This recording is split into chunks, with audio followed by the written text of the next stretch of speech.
Merci, bon dimanche.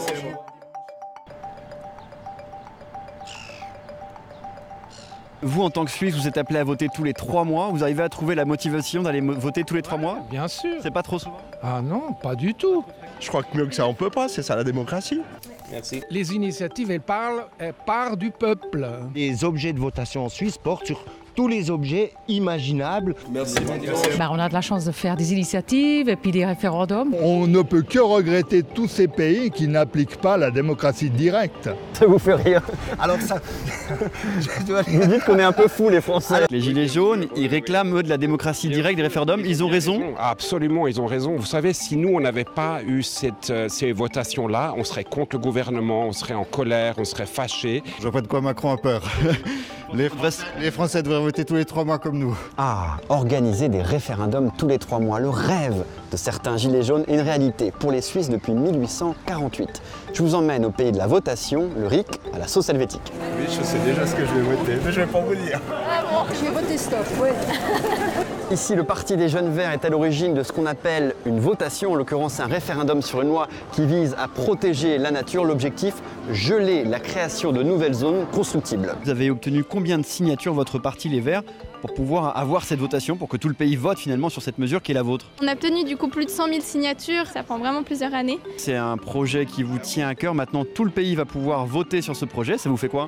C'est vrai que c'est une chance de pouvoir amener ce sujet en débat public parce que ça fait travailler aussi les mentalités, de réfléchir à notre usage des ressources. Vous pensez que ça va passer? J'espère. Ces jeunes verts suisses défendent des mesures pour protéger l'environnement, mais en France, pour les Gilets jaunes, l'une des priorités serait de pouvoir révoquer le président et pourquoi pas de revenir sur des lois comme l'avortement ou le mariage pour tous. Alors est-ce qu'on peut voter sur tout et n'importe quoi ici en Suisse? Pour en parler, je retrouve Bernard Vouta, professeur de sciences politiques à l'Université de Lausanne. On peut imaginer en Suisse une votation pour révoquer le gouvernement ou des personnes en position d'autorité? alors ça n'existe pas au niveau national. Par contre, 7 ou 8 cantons en Suisse connaissent cet instrument, mais qui par ailleurs est assez peu utilisé. Est-ce qu'on peut imaginer en Suisse une votation sur n'importe quel thème, sur l'avortement, sur n'importe quoi? Absolument, du reste, il y a eu des votations sur l'avortement, dans le domaine des assurances sociales, du droit du travail, des traités internationaux.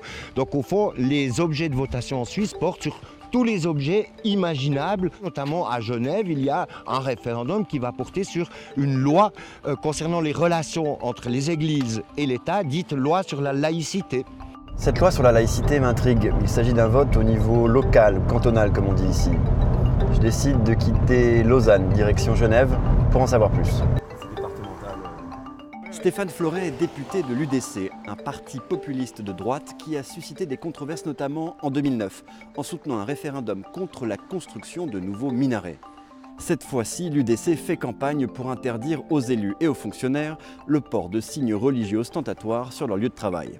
C'est vraiment une loi qui régit la laïcité à Genève et qui finalement elle étend les libertés religieuses à tous, puisqu'elle met vraiment toutes les religions sur le même pied d'égalité. Cette loi sur la laïcité fait débat et divise même une partie de la gauche. Sabine Tigmounine est une élue locale musulmane.